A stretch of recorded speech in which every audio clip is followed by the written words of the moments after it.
Hello, mommies and mamas. I think I have something in my teeth. It's definitely Chipotle, so just a bodily mess from tops to bots, if you know what I mean. So anyways, it's nice to see you. I don't think I've shown my face here on the podcast or on YouTube yet, and so this is it. This is my face. I am really excited. I'm excited about every episode, but this one specifically goes very deep. We're talking a lot about, and consider this your trigger warning, we're talking a lot about trauma. Destiny is telling her story that is incredible, insane, for lack of a better term, and just absolutely so moving and emotional. We do talk a lot about deep issues such as mental health. We mentioned schizophrenia. There are a couple mentions of disordered eating, and we do talk about sex. And so if you're listening to this around kids, now is the time to put some headphones in. I'll wait.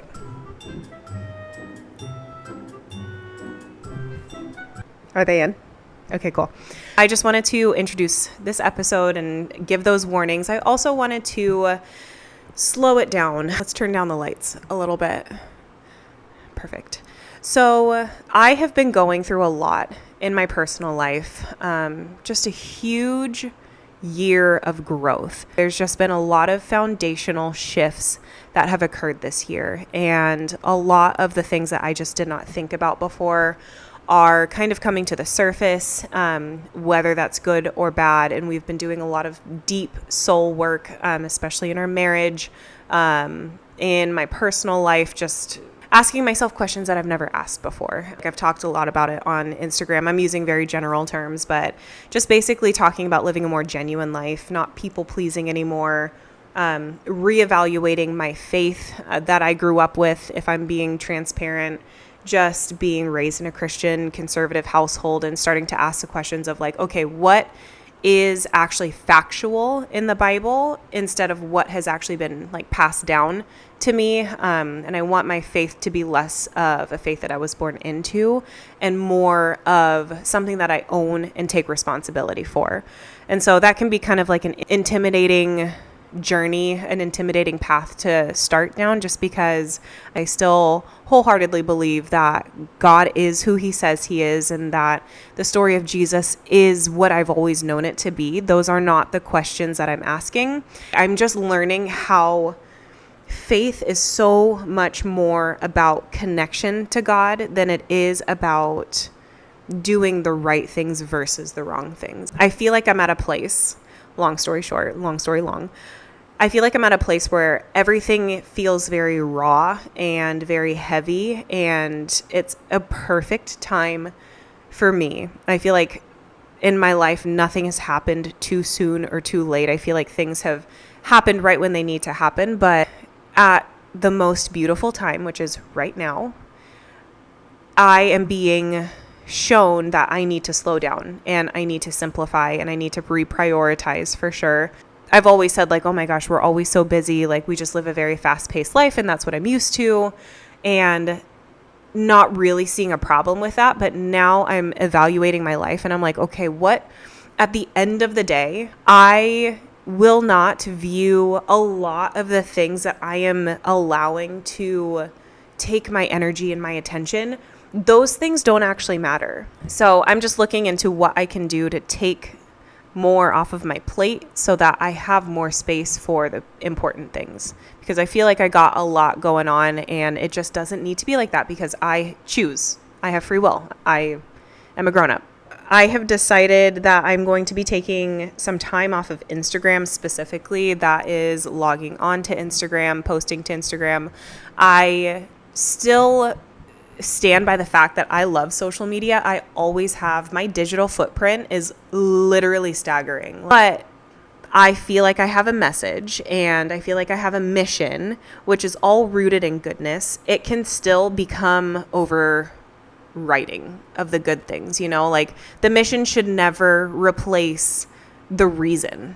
And I feel like I've kind of gotten in my own way in that regard. So I'm taking a moment, taking a beat off of Instagram just to kind of produce less and listen more and just start to learn and quietly sit with myself instead of like pushing myself so hard. And even in the growth that I'm trying to do, I just feel like I'm pushing and pushing and pushing so hard to get to some answer that I don't even know is there. Like, what might be wrong with me? Like, what's the root cause?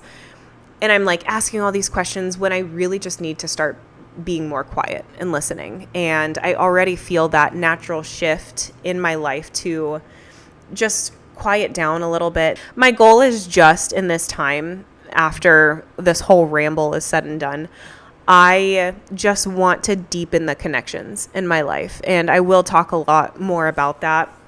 I'm not going to stop having these conversations, like doing the podcast, just because I feel like this is a manifestation of me wanting to dig deeper into myself and into life that surrounds me, instead of just, amassing all of these, like all of this content. Like, I don't want to do content anymore. I just want to like dig deeper and share, because that's what fills my cup about social media. And so yeah, thanks for listening to my ramble. This is the preamble to the Constitution, in that the Constitution is the actual podcast that you're about to listen to. But I appreciate you, thankful for you, and without further ado, let's dive into the podcast together. We talked about trauma and the role it can play in interfering with your expression of certain things towards your husband. Yeah. What has been your experience with kind of like dealing with trauma as you're married and having kids and all of that? Yeah, that's a heavy question. It's a deep question. Yeah. Buckle up. Yeah, right. It has a lot to do, because it has a lot to do with me. And I brought myself into marriage, right? And so, backstory for people who don't know my story: I was adopted as a baby, open adoption. So that kind of brought up a little bit more. I mean, adoption's messy, complicated as it is.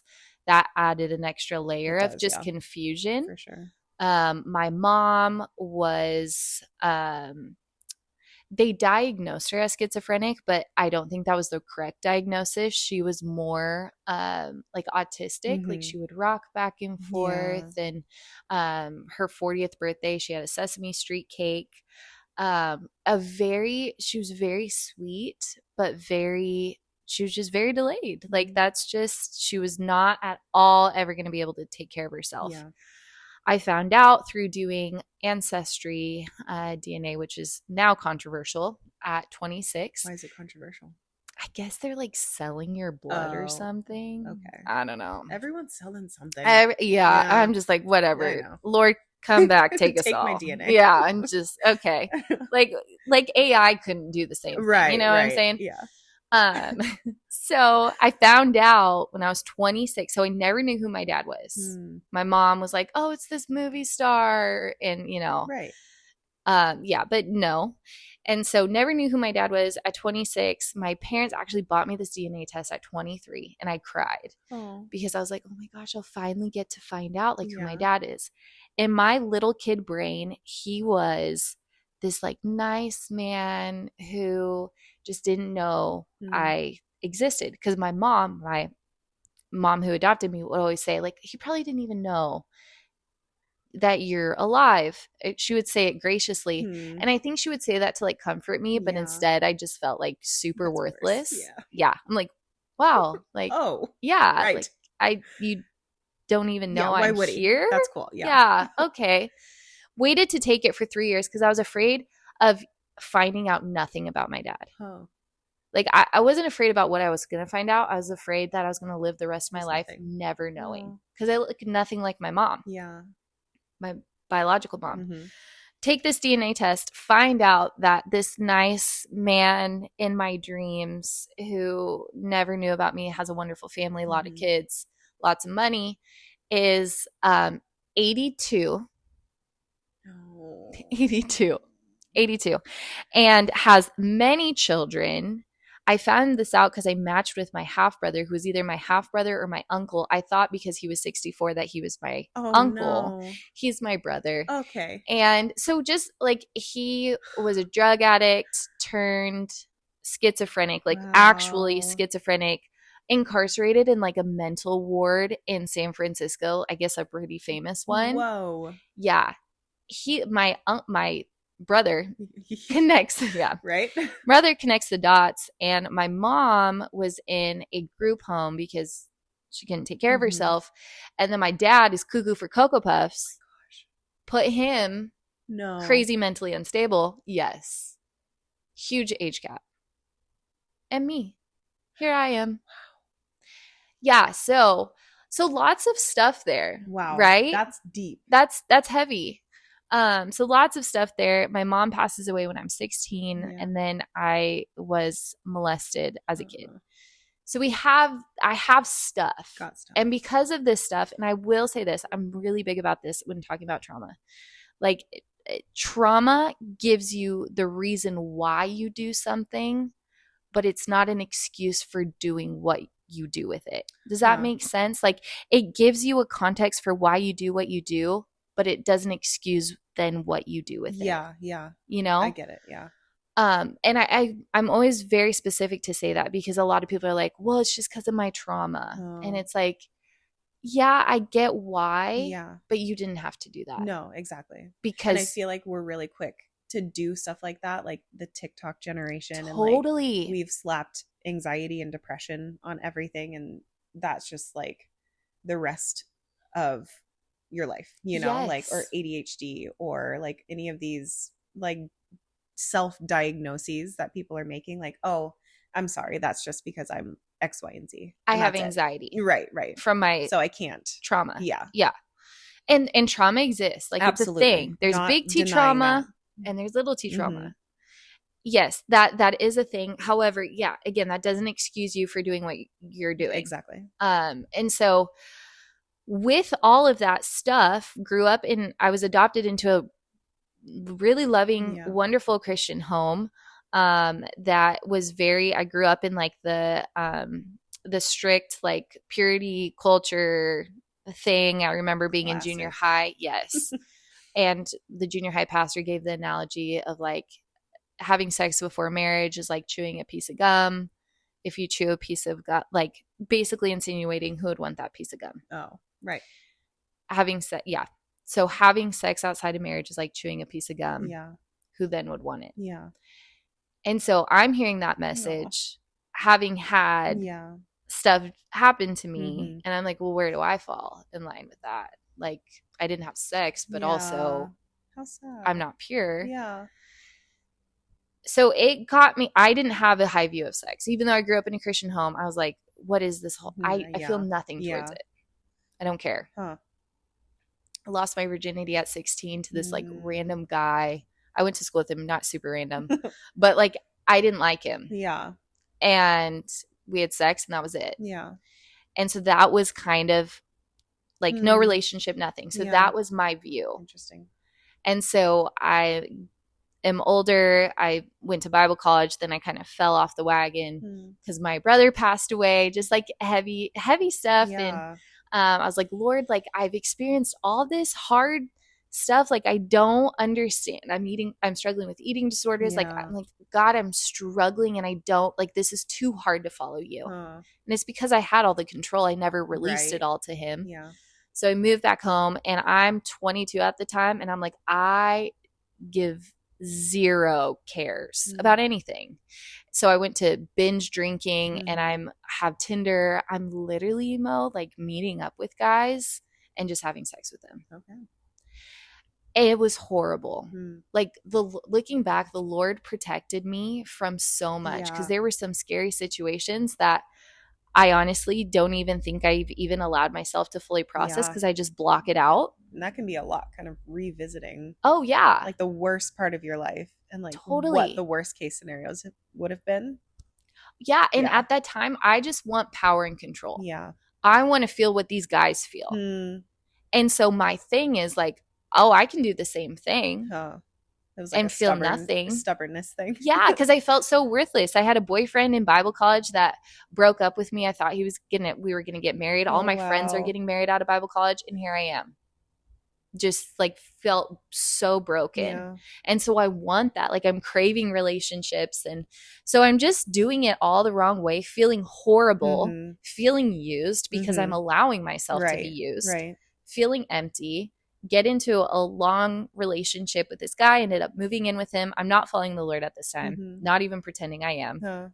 He breaks up with me, moves back, turns my life over to the Lord. And then a year later, I meet my homeschooled husband. Yeah. What a surprise. The people who are sitting in the theater watching your life were like, no. Jaw drop. What a good story. Right? I love it. It's amazing. Yeah. And then it becomes not so amazing when you deal with like the reality. Yeah. Of all of the stuff. Right. Because, yeah, I'd been going to therapy. Catches up, yeah. But there's like, that's just years of stuff. And I hadn't been out of my quote unquote lifestyle for like a year. Yeah. A year. And then I enter into this. That's a quick change. It's a quick change. Yeah. And like literally, I gave my life to the Lord. 3 months later, I'm at SIA sharing my story. My gosh. Literally. Another 3 months, I'm working at a church. 6 months. Things just go fast for you, girl. Bro, 6 months ago, I was living with my ex-boyfriend, drinking all the, like, yeah. So I went into marriage, like, and just dating him, just super a mess, but trying so hard to allow God to sanctify me. Wow. But he's in the midst of that. Yeah. And here I am, literally a closet drunk, getting drunk in my closet. Like, we'd get in a fight. Yeah. I'd go drink. Oh. And Jacob, and again, if you knew my husband and the amazing family he came from, gosh. Like, unreal. I am so undeserving. And so he worked with me through a lot. Like, a lot. He carried me on his shoulders through easily our dating engaged first year of marriage. Wow. Really. Yeah. So trauma played a heavy role, but interesting enough, like in a lot of our emotional stuff of just like, you know, attachment issues and bonding and like pushing him away and things like that. That was pretty heavy. And that's a whole conversation in itself. I would love to have that conversation. Oh, attachment. Yeah. Whew, we'll schedule a time. Yes. Yeah. Cause that's a whole other long science. One. Right. Behind that. So emotionally, yes. And then we have then, you know, you have sex in it. And a lot of my trauma is from that. Yeah. Not only from what had happened to me, but what I did. Yeah. And the experiences I had. Yeah.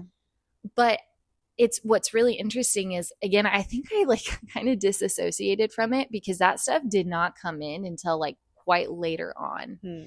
And there were times where I would just like cry afterwards and like have to voice that. And you know how heartbreaking that is to voice that to my virgin husband? Yeah. I know. Horrible. Yeah. So yeah, heavy. And we worked through things that I wish we would have never had to. Of course. And at the same time, I really do feel like the Lord protected our marriage because we still are able to have a thriving sex life. But it's because we addressed and had head on. Yeah. And it was ugly. Yeah. And messy. Yeah. And it did affect our sex life. Yeah. But we worked through it. And Jacob still struggles with it. Yeah. Like when I spoke at SIA a few weeks ago, it was about this topic of sex. And he's like, I'm so grateful that you are doing this because I don't want anyone to ever experience what you've had to and what I have had to. And what a beautiful perspective from him to not like you said that he carried you and like got you through all of this stuff, but like he has been able to like separate it and not take it personally, like a knock to him. Yeah. And acknowledge that like you are a human and there's so much merit to that. And there's a lot of power, like empowerment coming from him to you, I think. Yeah. And that's awesome. He's literally the best. He is. He is the best. Yeah. Great work. I'm very, very grateful for him. Yeah. And triggers, like I've gone through trauma therapy. I'm still in therapy. There's been seasons of our marriage where I haven't been. And he's also talked to his friends about it because he's also human. Yeah. And I also need to be okay with that. Yeah. Of like, although it's really embarrassing, like he also needs people to process things with. Because he's a human. Because he's a human. Yeah. So I think trauma, the only way to heal from trauma, and I think healing is a daily choice because you have to choose things that aren't natural to you.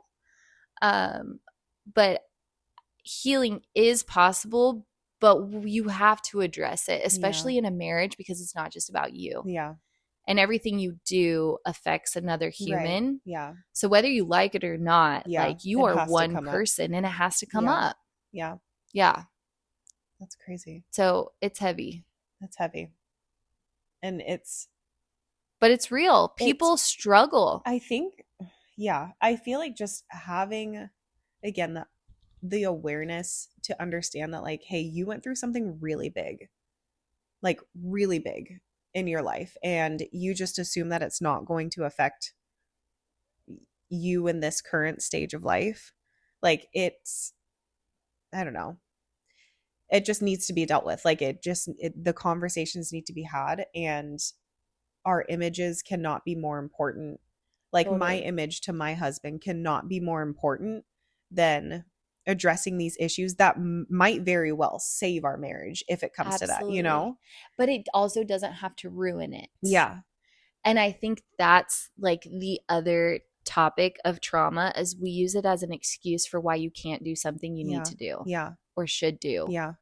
And it's like, no, like I will never, like I'm so passionate about this. Like I don't want anyone to feel sorry for me. Like I am not a wounded bird with a broken wing. Like no, like this, all of the things I have gone through has made me stronger. Like it was not God's design, but he causes all things to work together for good. Right. And I'm going to use that. Yeah.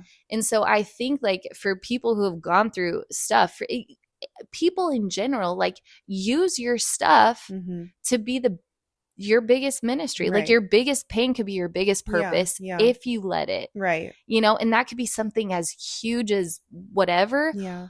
It could be something small, and that does not, quote unquote small, but that does not make it any less meaningful or powerful. Yeah. And that's something I always like to share with people. Like when I share my stories, like, yeah, this stuff's crazy. Not everyone has a story. Praise God. And there are other people that have it 100 times worse than me. And still, like, we can overcome it does not need to eat us up. Yeah. But you have to deal with it. You have to be mature about it. The stuff that has happened to you, it's not fair, but use your pain for purpose. And you'll see, again, that I mean, I have no other words, that God causes all things to work together for good, because he has done that. Yeah. I get to have conversations with people that I'm only able to have conversations with because of what I've been through. Precisely. Like that's what it's there for, you know? And it makes it worth it. It does. And even just from like a health and wellness perspective, like understanding how trauma manifests in your body. And like how it does. Yes. How it's like literally stored in your tissues. Like it's a process that needs to complete itself. It's a cycle that needs to complete before it can be discharged. And just learning how, like, simple ways to discharge that can be life-changing. Like it can just be so powerful. And I don't know, like it's just so important. I feel like it should go without saying, like, if you feel anything that is not explained after searching, you know, like go talk about it. Talk about it with your husband. Like say, I just have a weird feeling. Like dig a little bit deeper, understand yourself a little bit better. And I think that's what you did. And like hearing your story, and definitely how God gave you the brummets, like that's crazy that you just landed here. Isn't that nuts? And it's so beautiful. And that's what it should be like. Yeah. Like there is something good waiting at the end of it. I love what you said about how trauma is stored in your body. as a kid, I had chronic stomach aches. Oh, Always. yeah. And I think that is like, it's just sitting there. Like so it does manifest in different areas. And I think that's really interesting. Have you heard of like different like massages and stuff that are supposed to like Like trigger trigger points? Yeah. Yeah. that your body just holds onto different. Yeah. I believe that. I do Like I too. feel that. Yeah. I do too. And even just like the visualization of it, like leaning into the idea of like having stomach aches, and that's like a symptom of anxiety, which I relate to, Mm-hmm. like to this present day. But I feel like it's,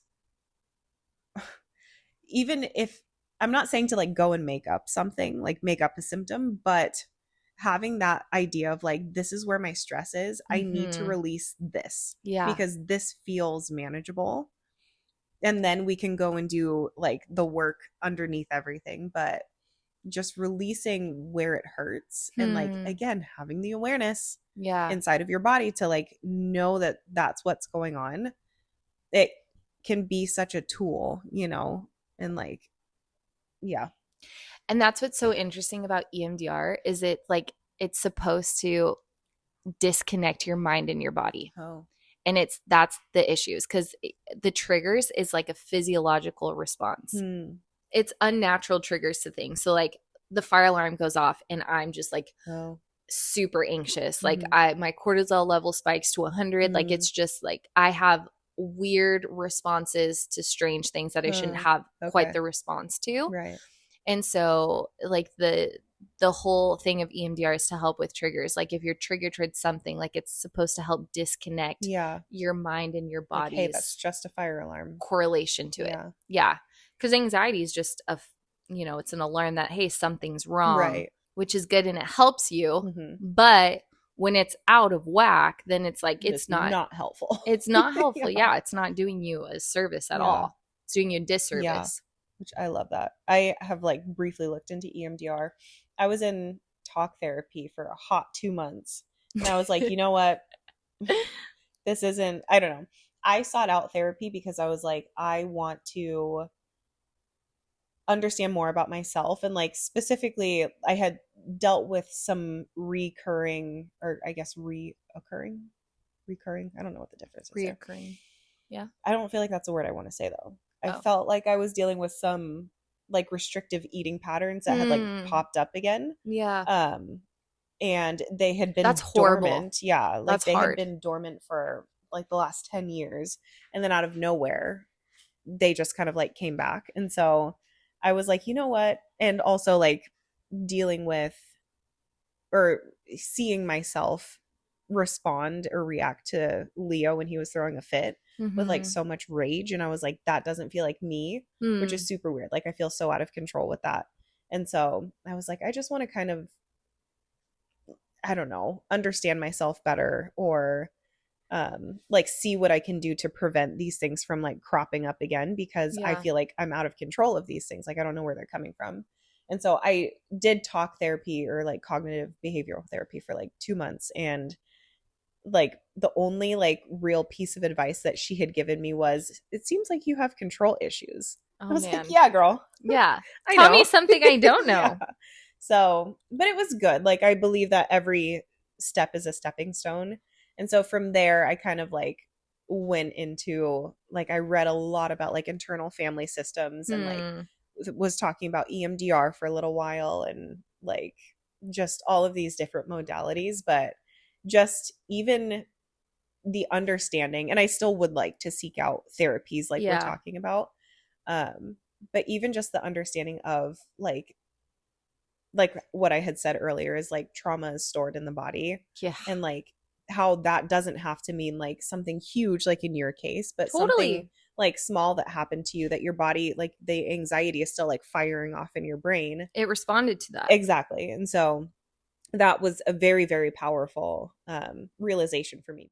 It's just so interesting how the body works with triggers and all of this stuff. But I have found the research of EMDR to be like, oh my gosh, fascinating. But you know what? A lot of therapists like don't a lot of people don't buy No. into it. No, Yeah. I know. But it has, every person I've talked to who has done it, life-changing. Like, I'm Yeah. telling you, I don't know, it just like, it broke something Yeah. literally in my mind and body. Jacob would tell you I'm a completely different person because of it. Huh. It was, yeah, because again, we are not just, I think there's a time and a place for talk therapy. That's what I'm doing right now. It's talk therapy. It's great. I've also had you've done the heavy lifting, and yes, you broke that wall. That wall was there. And I did EMDR. I actually went to this lady, not even realizing she did EMDR. Oh. Yeah. But I had been in I've been in therapy since I was 17. Like, I was in a behavioral institute at 17 years old. Okay. Outpatient. Mm-hmm. Because I was wild. Why wouldn't I be, right? Yeah. Let's be real. Right. No, I was wild. And so I'm like, I've done all the things and I feel no different, ma'am. Yeah. And she knew, like, I needed something deeper. And so, yeah, EMDR, I cannot stress enough. Like, it is so helpful. But like, also, if you don't like your therapist, try them out. Like, go like 4 or 5 times. Right. But then, yeah, go somewhere if you're not getting anything out of it. Yeah. And like, my best friend and I went to the same therapist, this EMDR lady that changed my life. My best friend hated her. Really? Got nothing from it. We have 2 very opposite personalities. And so, like, my therapist would be like, that's crazy. Yeah. And I'm like, thank you. Yeah. I need you to tell me I'm crazy. Like, call me out. Yeah. Yeah. My best friend, she needs affirmation. Oh, okay. You know? I see. So also, you got to figure out, but therapy, like you're saying, like, therapy can be such a great tool. You don't need these huge things in your life, but also just for maintenance. Yes. Yeah. And that's something that Justin and I have been talking about, like marriage counseling. Oh, that's like, great. Just like, we have to be better. We have to be more effective at, like, when we use our words with each other. Like, we say so many words. Yeah. Both of us are big talkers. And I feel like sometimes it's just like, did we not accomplish anything? You know? And so you're smart talkers too. Know, and it's hard. It turns against us sometimes. And so just even like getting tools, I think, is like so useful. So do you have mentors? We have people that we respect on that level, but it hasn't been that like structured. Yeah. Like, I have asked you to be my mentor, you know, but there are people who I want to be when I grow up. Yeah. And I will go to them with like certain things, not a lot of things, but yeah, I would like some. Yeah. Go to the mentor store later. Yeah. I think that's big. I've realized in Jacob and I's marriage, like, we have no one pouring into us. Yeah. And all we do is pour out. We have parents, which is awesome. Yeah. But I feel like it's also different. No, it's a line. It's a boundary. Yeah. I feel like mentors cannot be family members. Right. Or they would not make the best mentors. No, like unbiased. Yes. Or not even unbiased, but like far enough removed from the judgment zone, you know? Yeah. Like, they know about you, but not know you when you were 5. Yes. Precisely. You know? I feel like that's a big deal. I do too. Yeah, no, that's something definitely on Jacob and I's list, is like, okay, we need people like pouring into us. Yeah. So, because the people have walked through the stuff. Yeah. And we're just out here trying to figure it out on our own. It. Yes, Maddie. This is a time where you can use your favorite word. I had to test it out.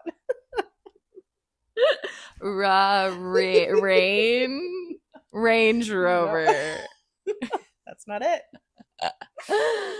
Oh my gosh. Well, on that note, this has been so lovely, so uplifting, so interesting. I'm like sitting here. This is so fun for me. So, I feel filled up. I do too. Talk about soul care. This is it. This is it. We did it. Thank you so much. Thank you. I love you. Love you too.